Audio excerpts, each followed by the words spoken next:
Hey everyone, this is Positively Trek with Dan Gunther and Bruce Gibson. Bruce, hey, how are you doing? I am doing quite all right. Thank you very much. Excellent. Well, last episode, we took a deep dive on Star Trek and my life and what it meant to me and how I became a fan. So I think it's only fair that we turn the tables around and shine the spotlight on the one and only Bruce Gibson and find out how he became a Star Trek fan. So, Bruce. Oh, you just assume I'm a fan, huh? Well, I certainly hope so. If you're not a fan, you've really pulled the longest of cons for reasons which will perplex me till the day I die. Mm-hmm. I'm just that way, yeah. Mm-hmm. Sure. On the assumption that you are, in fact, a Star Trek fan, let's start there, I guess. So, when would you say you first became aware of the thing we call Star Trek? When did that first kind of enter your consciousness? Okay, so I'm just going to let you know I was born late 1967, so I was born near the beginning of the second season of TOS. So Star Trek is a year older than me. So when I became aware of it, I don't exactly remember my age, maybe about 5 around that point. I remember walking into our TV room in our house and my dad watching TOS. I don't remember exactly which episode it was. I just remember thinking that looks really weird because the aliens look like Romans or cowboys or whatever. Like that made no sense to me. And they're all just standing around talking. Because I was into stuff like Super Friends, and then I was into $6 Million Man and that kind of stuff. And Star Trek just didn't make much sense to me. So I remember my dad watching that and also the TV series of Planet of the Apes. And I really wasn't all into that either because what planet is the apes? And I thought it was like another planet, like of like the apes are aliens. What? So both series confused me. Mm. So I wasn't into Star Trek at that point. Okay. So this would have been probably early 70s we're talking here. Yes. Early to mid 70s. I had friends who liked Star Trek at that time. I mean, not a lot of friends, but I remember going to kids' houses and having like the Mego figures or whatever. Oh yeah. And the play set with the transporter and the bridge. And I mean, so I would play Star Trek with them with that stuff. So I was familiar with Star Trek. I mean, it was in the culture and I knew who Spock was. I knew who Kirk was. I knew what the Enterprise was. I didn't watch the show. I mean, I'd see it on TV as I'm flipping through things. I think I even remember seeing the animated series a couple of times here or there, but I wasn't in it at all. Then 1977 hit and Star Wars came out. I was going to ask because I know you are a big Star Wars fan as well. And, you know, you are sometimes on the Star Wars Report quite often. And so I was curious where that kind of intersection came along. And so that was 1977 when it first hit theaters. Yeah, I remember my parents went on a date night to a movie, and the next morning I saw them in their room, and I was talking to them. I said, "What movie did you see?" And my dad said, "Star Wars." And he's like, "I think you're old enough that this might be a movie you might like, and I want to take you to go see it. It's about it has a gold robot man in it." So I thought it was a movie about a gold robot man. And of course I go to see it and I was blown away. I mean, just totally blown away. I was 9 years old. It was the perfect age to see that kind of movie. When that was in the summer when I went back to school, it was now 5th grade and I was just turning 10 and everybody was talking about Star Wars, and it was always, how many times have you seen it? Well, how many times have you seen it? And, Halloween, everybody's dressing up in Star Wars stuff. It was just a crazy time.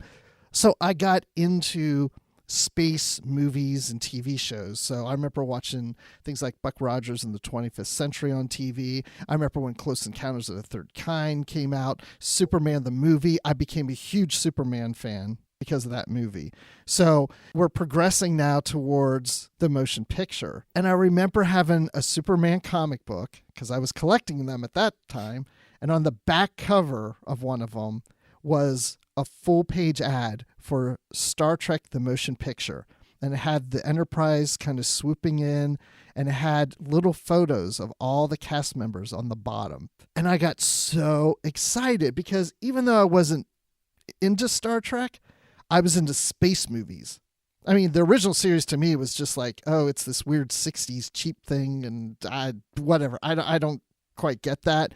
But if it's going to be on the big screen with great special effects, yeah, I'm there. And I was like really pumped for it. It's funny you bring up the whole, all the enemies and aliens on Star Trek were like old Romans and stuff. Have you seen the Futurama episode where no fan has gone before? Yes. Uh-huh. I love that, where they go to the planet where basically all the like tapes of Star Trek have been dumped and all the things, and they go down to the planet, and it's just like from an old Western set and an old, all this stuff. It's like, hey, yeah. it's all that old stuff from that old TV show. Yeah. I couldn't understand why other kids liked it. I was just like, what? I don't get it. I didn't get it. People talked. It's like, come on, where's like all the space battles and things, I was just like, and where are the weird aliens? It's like, it made no sense to me. But I also didn't really take the time to really watch it. Mm-hmm. So I just see it here and there. I was just like, I don't know why kids like, even my brother, who's not into Star Trek now, but I mean, as a kid, he occasionally got some Star Trek toys and I'd play with them, but I don't even know why he got them because I don't remember him ever watching Star Trek. So it's kind of weird. So 1979 rolls around. You're seeing ads for Star Trek, the motion picture, and you're getting excited. Why don't you walk us through that experience? What was that like to see Star Trek on the big screen, specifically in that film? Well, I loved it. I didn't love it as much as Star Wars and Superman at that point, but going into the theater and watching it and seeing a big budget space movie and the special effects, I loved the music. I remember really enjoying it, but at the same time being confused by it. I think I was always confused by Star Trek.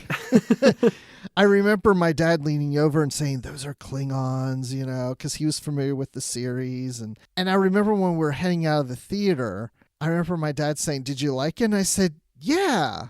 I mean, I thought it was cool, but I said, I'm confused. No, wait, the villain was like a cloud? Like, how? I don't really understand the cloud thing. Like, what was that? And my dad's like, yeah, I'm confused too. I don't get that either. Oh, wow. So I was always confused by Star Trek. Why do aliens not look like aliens? Why are they Romans and cowboys and whatever? And then it's like, and now I go see this movie instead of like the Death Star, it's a cloud. But I enjoyed it. I did enjoy it. So at this point, I have to say, I'm pretty jealous of you getting to see Star Trek the Motion Picture in theater in 1979, which, for me, that was 3 years before I was born. So, that's really cool. Well, and to help you as you're asking questions, Star Trek the Motion Picture has a big effect on me later. Okay. So even though I didn't get it and didn't make me a big Star Trek fan, that changed later. So I'll just plug that in there for you. All right. I'm excited to find that out. So moving forward through the years, I'm assuming the rest of the Star Trek films you also watched in the theater for the first time. I did. So when The Wrath of Khan came out, I went to go see that and loved it. Absolutely loved The Wrath of Khan. I really did. And that to me made sense. It was, I get this bad guy and it's all these ships fighting each other. And yeah, this makes a lot of sense to me. And of course I'm getting older. So, I'm reading movies a little differently than I used to. But so I saw that movie. And then I remember like weeks after that, one of the local TV stations was going to show Space Seed in prime time. And I remember seeing the ads for it. And my brother had a Little League game that evening, and we were supposed to go. And I remember, and my dad was going to, the coach wasn't going to be there, so my dad was going to fill in as coach. But I really wanted to see Space Seed because I loved The Wrath of Khan. And I said to my dad, I feel really bad, Dad. I mean, I know you're coaching for the first time and all that, but can I just stay home? Because I really want to watch. And this is before VCR, so I couldn't record it. Because this is, 1983. And he was like, no, that's fine. Yeah, stay home. And I remember watching Space Seed in prime time and going, well, isn't The Wrath of Khan. I'm like, I still don't get this original series. I mean, I thought it was okay, but it wasn't as good as Wrath of Khan to me. So I was into the movies. So by the time The Search for Spock came out, I was now driving. I remember taking my brother with me to go see it, and we walked out, and he thought it was boring. And I said, well, you're just not mature enough to get it. I remember going and seeing the Voyage Home. The whole family went to that one, and we had a good time. So at this point, I was a casual Star Trek fan, where it was like, I like the Star Trek movies. I'm just not into the TV show that much. But I would start to watch it every once in a while, you know? Just, it wasn't something I was really into. That's funny. Like, I would have loved to have seen these on the big screen. Like, I've still never seen any of the movies before Star Trek 6 on a theater screen. So wow. That would be really cool. And like, to this day, Star Trek 3, you know, when I'm backing a car out of the garage, every once in a while, the Stealing the Enterprise track plays in my head as I'm backing my car out of a garage. But I can relate to that. yeah, right? So we're up to Star Trek 4. Great family movie, by the way. So that was a good choice for the whole family to watch together. So Star Trek 5, which I believe was 1988. What was your experience with that film? That one, that's interesting. I was starting to like Star Trek more, like I said, and I remember going to the movies that weekend with this girlfriend of mine, and we didn't go to see that one, but she liked Star Trek. And by the way, that time I would watch Star Trek with her occasionally, the original series. So I started getting into it a little more. She didn't want to go see Star Trek 5, and I don't remember which movie we went to see. But whatever movie we went to see, when there were quiet moments, I could hear in the next theater, boom, boom, you know, rumbles and stuff. And I kept thinking, I really want to go see that. I really want to go see Star Trek 5. And then I went home that night. I turned on the local news. It was the premiere weekend. And I remember the local newscast was interviewing people coming out of the theater seeing Star Trek 5. And I remember they talked to a guy, and he's just like, I'm a big Star Trek fan, and this is the best Star Trek film ever. And I was like, oh my gosh, I have got to go see this. So I went the next day. The theater was pretty empty. I mean, there were people there, but it wasn't packed. And maybe it was the time of day. I can't remember. I know it was in the daytime. But I remember loving, it wasn't my favorite Star Trek movie, but I remember really loving watching this movie because Star Trek 4 brought humor to Star Trek, and it was so popular that I expected this was going to be a humorous movie too. So I went in there expecting to have a fun time. And the whole search for God, Shakari, all that stuff, it was the right time for me because I was in college at this point. And it was the right time for me because I was going through a phase of exploring things and looking at things differently. So I was questioning the way things work in the world. And I was looking at different religions, and I was thinking about, you know, well, what is God and what does that really mean? And so there was a lot of philosophy that I was studying and looking at. So when I went to see this movie and they're searching for God and it's humorous, it was like, yeah, I'm into this. I really liked it. I enjoyed it a lot. Nice. And I know it's not perfect, but I did enjoy it. No, that's awesome. That's really great. I'm curious because Star Trek 5 came out during, I think it was TNG's second season. So was Star Trek The Next Generation something you were watching at this time, or was not really? Yeah, I was, but not on a regular basis. So I remember when Encounter at Farpoint premiered, I was in college, I was at Penn State, and I drove home that weekend. And I was visiting with my parents, but before I would leave, I'm pretty sure it was on a Sunday when they premiered it in our market, it was, I said, well, I want to stay and watch this 2-hour premiere of Encounter at Farpoint, and then I'm going to drive back to school. And I watched it, and when it was over, I thought, yeah, this is just as weird as the TOS. I like the movies better, but it was okay. I was like, it's okay. But I would find myself on Saturdays, you know, when I was at school in my apartment, if TNG was on, I'd watch it. So, but it wasn't like, oh, I got to be there every week to watch it. It was just a lot of times when it was on a Saturday, I think it was like 4 o'clock or 5 o'clock on a Saturday afternoon at that point. I tended to be at home, like studying in my apartment, and it would be on and I would watch it. But again, not on a regular week-to-week basis. The big thing, though, that started to change stuff, this is going back to the motion picture. Okay. I was taking a philosophy class. Ooh. Oh, and by the way, my original major was aerospace engineering because I wanted to work at NASA. I wanted to be in the space program. Very cool. So I was all into space stuff, But I took this philosophy class, and the professor was talking about creating God in our own image. And he was bringing up all these, ancient myths and philosophies and all these things. And then the last half of the course, the last half of that class on that day, he starts talking about Star Trek, the motion picture. And he did a deep dive into that movie and the philosophy behind it and all this stuff. And I was like, holy crap, because I loved this philosophy class. And I was like, gosh. Oh, and I had the first four movies on VHS. I got them for Christmas one year when my parents bought me a VCR. So I had those 4 movies and a few other movies they bought me. But I had hardly ever watched the motion picture. So I remember going back to my apartment in college, and this is my last year of college. I didn't have any roommates. I had my own apartment at this point because I was sick of having roommates for other reasons. Like, that's a whole nother story.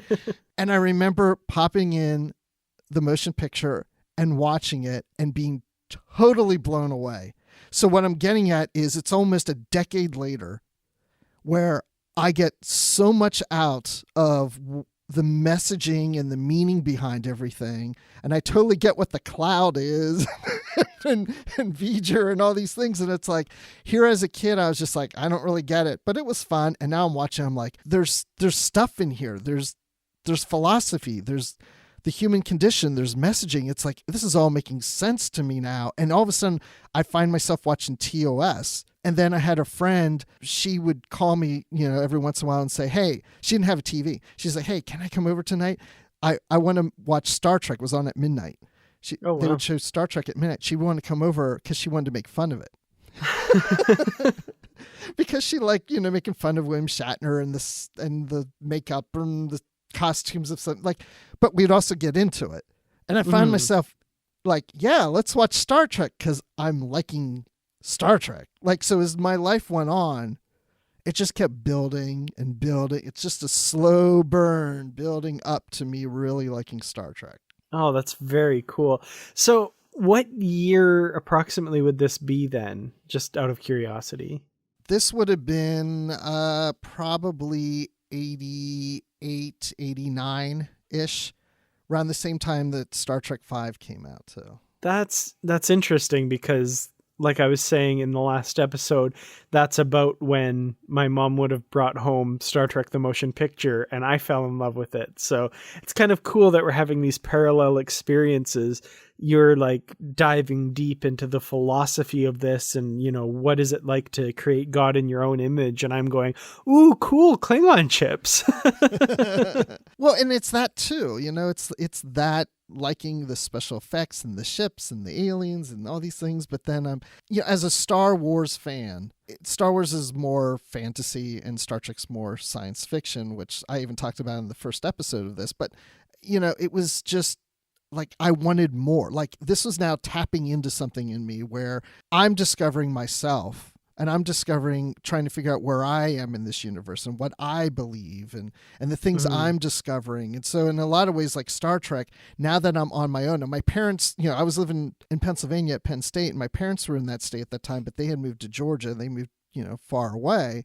I was really on my own. So I was discovering new life and new civilizations myself. So it was like this parallel journey watching Star Trek in a more fun way and expanding those thoughts even more. So that's how I really started to get into it. And it taps into that whole thing of me liking space and science. And by the way, I switched my major to broadcasting.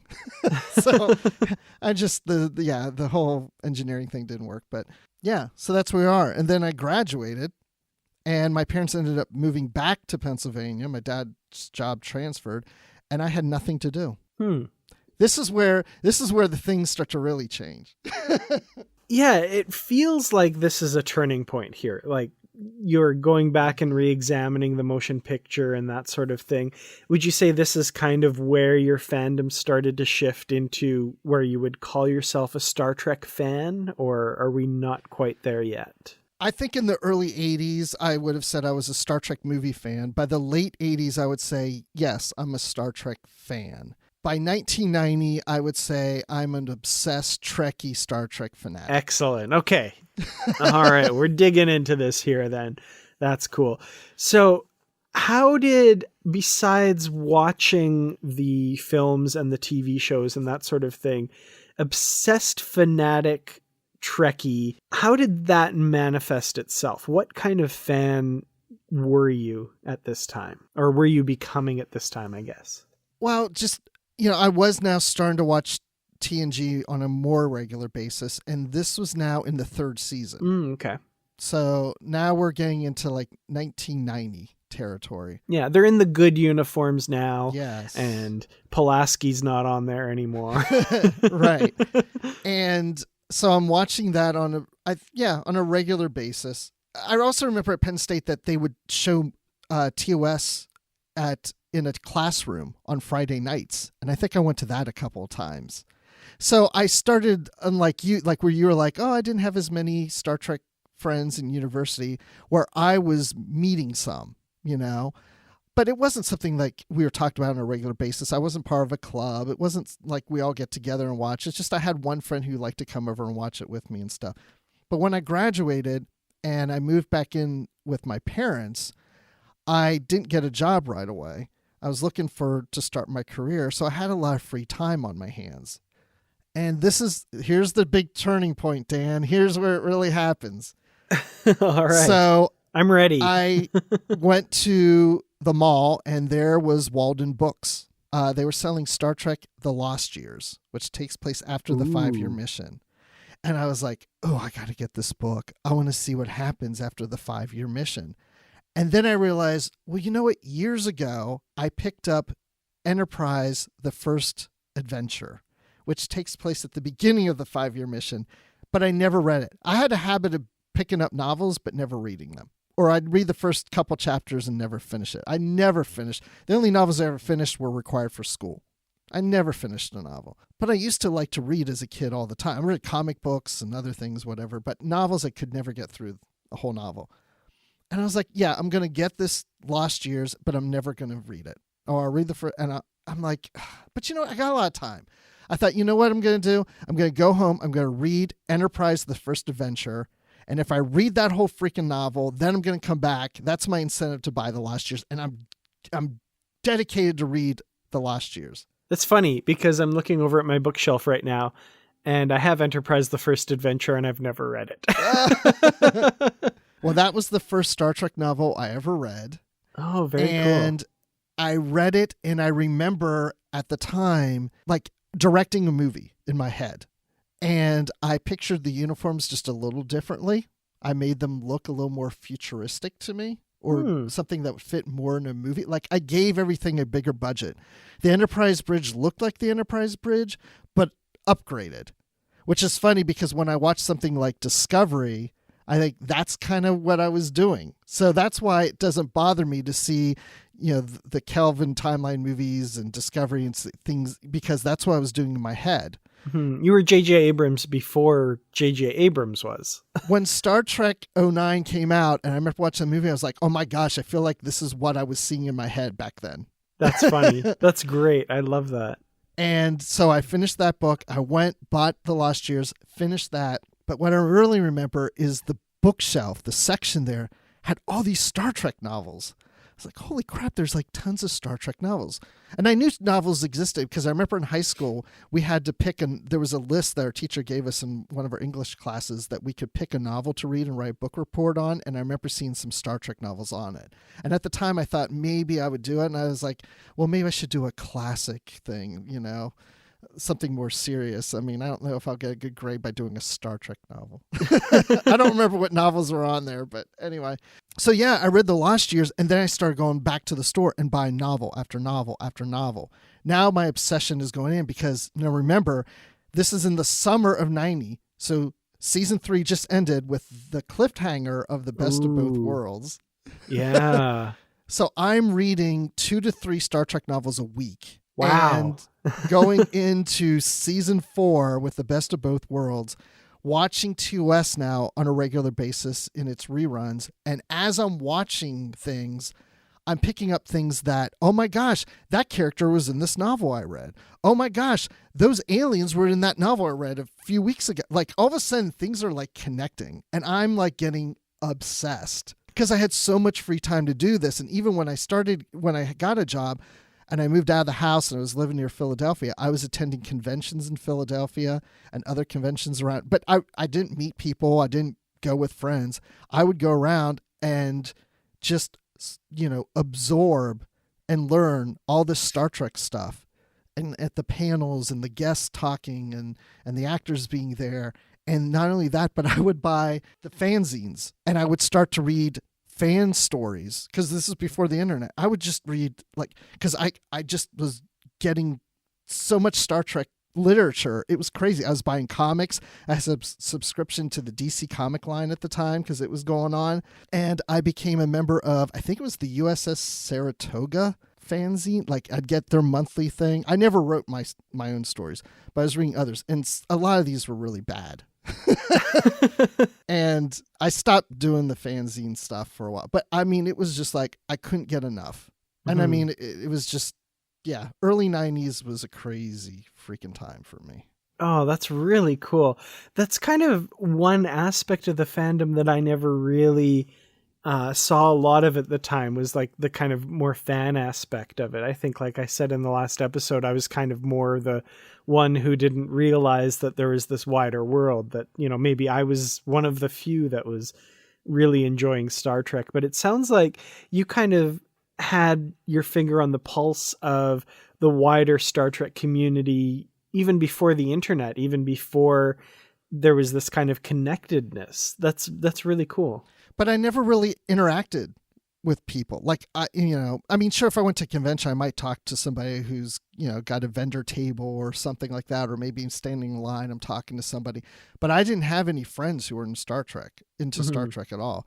I mean, most of my friends at this time were like not even close to being into Star Trek, and it was a personal thing.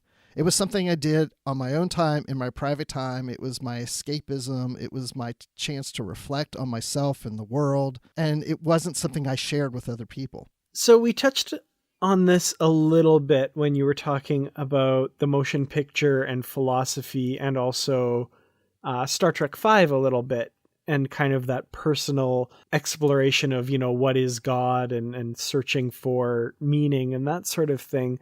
But I wonder if we might dig into that a little bit more. So at this time, Star Trek is a lot of things to a lot of people. Did you find it really kind of informing the kind of person you were becoming? Or was it kind of more just an escape? I mean, I think it was both. It did inform on who I am and what I was becoming, because I always felt that when I was younger, I was one of the youngest kids in my class. So, I always felt a little out of place because I was the shortest. I was the youngest, and, I'd get picked on occasionally. And I think that's what attracted me to even Superman, because, here's a guy that's mild-mannered, kind of geeky guy or whatever, but deep down inside, if you reveal who he really is, he's strong and powerful. I just felt that and because of that, I was very sensitive to people being treated fairly and not being judged by size, shape, color, whatever, And so I think Star Trek really hit me on that, because it was about learning about a person before making that judgment. And I always felt like I wish people would take time to get to know who I was and not judge me for my size or my age or whatever it was. And I think that was one thing I connected with. And I had a lot of friends that came from different religions. I really respected that. And I went to their different churches or organizations, fellowships and things. And so I was discovering, different religions at the time. So there was just a lot of that going on. And I think if anything, it just made me more open to understanding and respecting people who are different from me. Oh, it's beautiful. I love that. Yeah.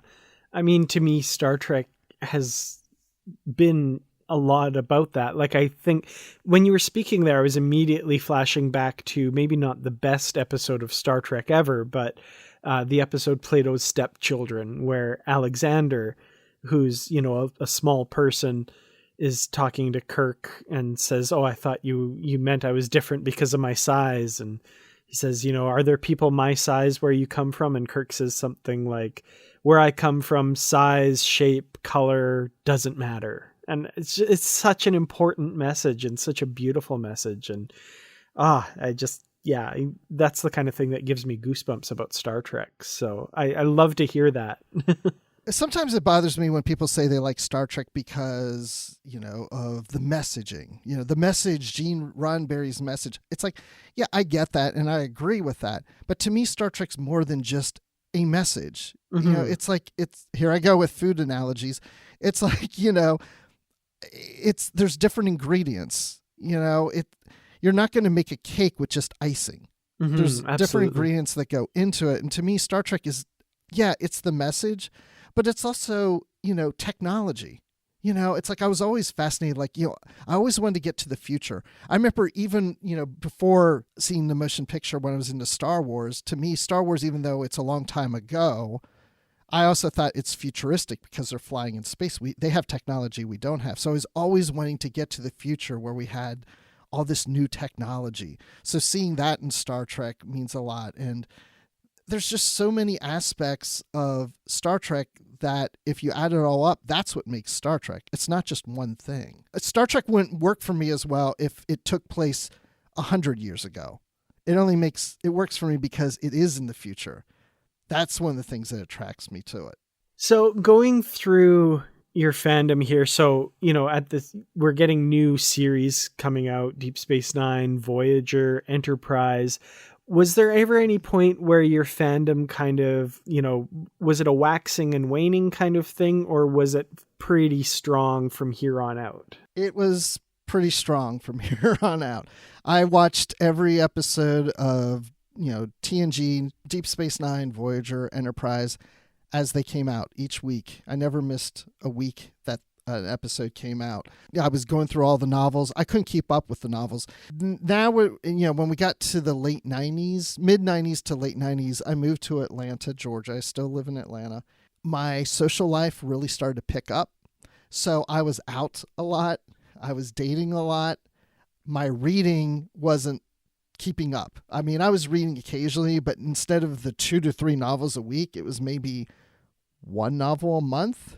Maybe even if I was lucky. Mm-hmm. It just depends. I was just very busy, so I didn't get to read as much, but I was keeping up with the episodes. So I guess from here, I'm curious how you got into Star Trek podcasting and specifically, I guess, literary treks and your journey to becoming my co-host on that show. So, funny enough, it's because of Star Wars. Huh. I went to Star Wars Celebration, first time I ever went to a convention. By the way, I was listening to the Ready Room on Trek FM starting about the 2nd or 3rd month after it premiered. So I was very early into listening to Trek FM. And so I saw it as it grew and shows were being added and other hosts were joining and such. And I wrote my review on iTunes for the Ready Room and said I wish they would cover the novels on the show.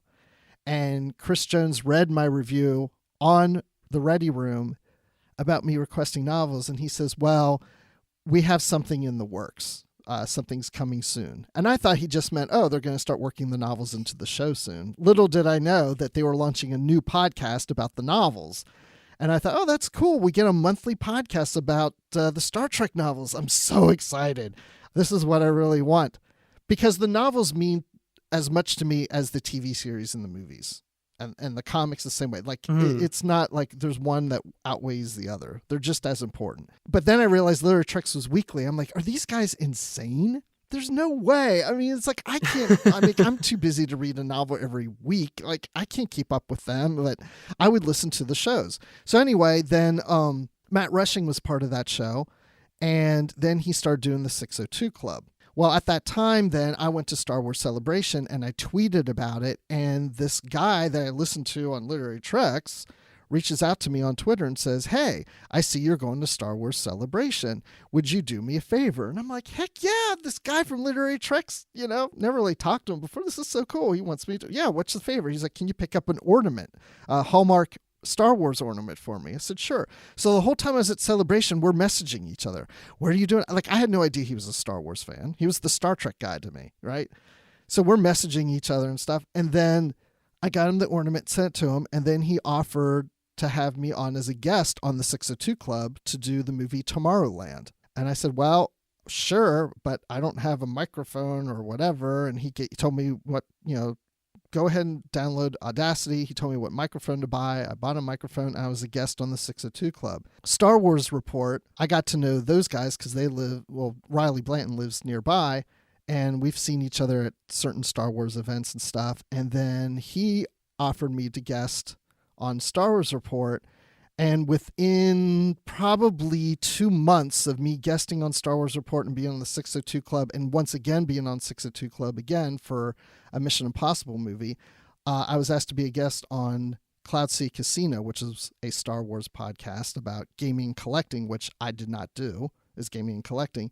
But the guy liked me so much on the show, he made me an offer to be a permanent co-host. And so all of a sudden, I'm like, yeah, but I don't do gaming and collecting, but I did that for a while. So anyway, long story short, I still make guest appearances on 602 Club, doing like Star Wars novels and movies and things like that. And Matt knew that I was a big listener to Literary Treks, and he came to my house. He lives in Seattle. He came to Atlanta to go to Dragon Con with me. It dawned on him, like after he left, that when I was on the show doing a novel for Star Wars, he was ready to step away from Literary Treks, and he thought, this is the guy. We got to know each other real well personally, and he made me the offer, and I said no. I said, I can't keep up. There's no way. I'm too busy. And then that got to be, well, maybe you can come on as a guest or whatever. And then all of a sudden he saw on Goodreads that I was keeping up with you guys because I wanted to see if I could. And yeah, long story short, I mean, I really wanted to, because I even thought about creating my own Star Trek books podcast at one point. Oh, wow. I was going to do it as a monthly one, but I thought I can't do as well as those guys on Literary Treks, so. Little did you know. Yes, I was thrilled to be involved, and here we are today. Excellent. Well, I personally think the podcasting world is better for having you in it, for sure. So, the more places you can listen to Bruce Gibson, the happier I am. Oh, stop it. No, thank you. But the one thing I do want to say real quick, by the way, there was a period of time I didn't go to conventions for the longest time because Atlanta didn't really have anything for a long time. But now I've been to STLV and some other things. And now I've been involved in this community, which I hadn't been before. Because remember I said earlier, this was a personal thing for me, Star Trek. I never shared it with anyone. It was something I never talked to people about it. I didn't sit there and talk about an episode or a book or whatever. And now I get to talk about the books with you. And not just talk about the books with you, but we get to talk with the authors. I mean, that's huge to me. Oh, yeah. Because, I mean, an author of a Star Trek novel, to me, is like talking to William Shatner about what's it like to be on Star Trek, or talking to Rick Berman about what's it like to create all those series. It's like, I'm not a person who gets starstruck at all. So, I don't feel that way when I talk to them. They're just people. But I'm like, sometimes I'm pinching myself. It's like, oh my gosh, if you had told me years ago that I'd be having one-on-one conversations with these people and, becoming even friends with these people, it's like, and I've had so many opportunities. I've been to Paramount for the 50th anniversary and STLV. And I was at the red carpet or blue carpet event for the premiere of Discovery, which that's a whole nother story. I mean, it's just like, I never would have imagined that. I mean, all this stuff has opened so many doors, podcasting in this community and everything. It's been a crazy ride. Oh, that's incredible. And yeah, it just goes to show that, every Star Trek fan out there no matter where they are on that journey of being a Star Trek fan, has a wonderful story of how they came to Star Trek and how what Star Trek means to their lives. So that was incredible to listen to. I think, and there's a lot more we could get into as well, for sure. And I think we certainly will get more into our personal stories and what Star Trek means to us in future episodes as well. So this has been, I think, a lot of fun getting to know your personal fandom and exploring both of these together. I have to tell you, I'm kind of shaking a little. Yeah. I honestly want to say, after we finished recording the last episode, I felt the same way. Like, some of these memories that you brought up, they really were affecting me, like remembering what it was like watching Star Trek for the first time. I was thinking I'll never have that same feeling again of watching an original series episode that I've never seen before. And what was that like? Like, I don't remember what that was like, but I can kind of remember that a little bit. And it's just, wow, what a history that we both have with Star Trek. I think that's really cool. The one thing I never understood about Star Trek fandom, and it's always different for everybody. I get it, and if some people don't like something that's new that comes out, that's fine. To me, I can't understand that. I mean, I don't just accept Star Trek because it's Star Trek, but then in a sense, I guess I kind of do. But it's like I said, there's all these different ingredients to Star Trek. So some ingredients might be missing, or maybe it's a cake and it doesn't have quite the right icing that you like, but it's still cake and you love cake, You still want to eat that cake, And I guess that's how it is for me. And so I remember, especially with Star Trek Enterprise, when that series was premiering, I was excited because it's like, okay, yeah, let's rewind the clock. Let's go back to another time. Let's see how the Federation started, how Starfleet came about. This might be interesting, and they're going to make it a little more hip, a little more modern. Okay, let's try something a little different. And that's what I like, is trying something a little different. And I just remember being online and seeing in the forums at that time, the Star Trek forums, people just like, I'm not going to watch it. I refuse to watch it. It's a prequel. Yeah. We should be going forward, not backwards. And I'm like, okay, even going backwards, it's still the future.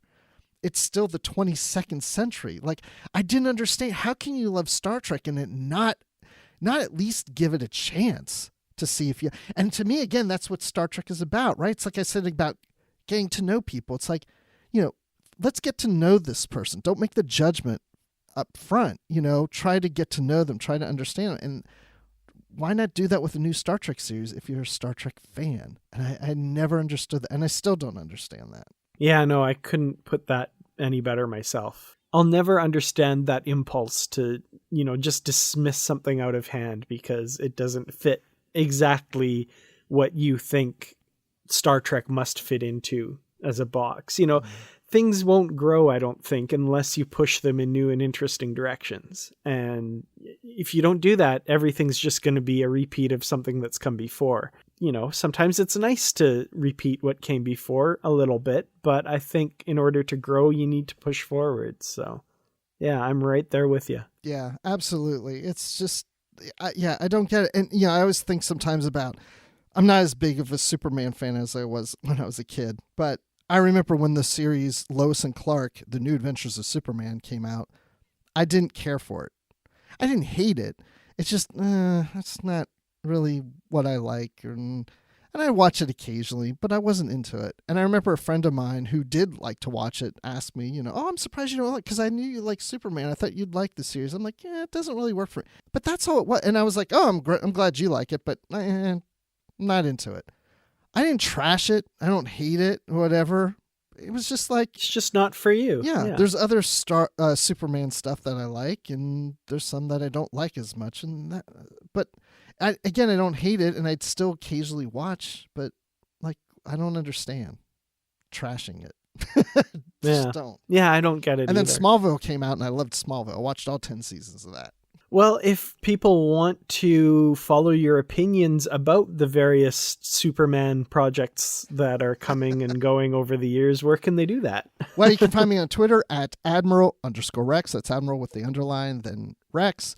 And of course, you can find Dan and I on Literary Treks on Trek FM, and doing a live show on his channel. I'll let him tell you more about that.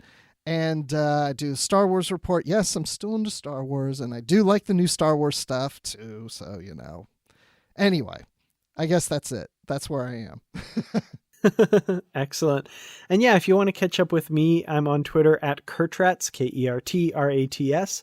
That YouTube channel that Bruce was talking about is Kertrats Productions. Just search that on YouTube and you'll find that channel. Like Bruce said, we do a live show after new episodes of Star Trek Picard, and I also have other videos on there as well. And you can find me on facebook.com/Kertrats Productions, at treklit.com, talking about Star Trek books. We're everywhere. Definitely, including on this podcast, Positively Trek. So I really hope you've enjoyed this discussion, kind of digging deep these last couple episodes into our fandom. But, we do want to hear from you guys. So tweet to us. We're at Positively Trek. Let us know your Star Trek story. How did you become a fan? We want to hear about that. So once again, thank you all so much for listening, and we'll catch you in the next episode.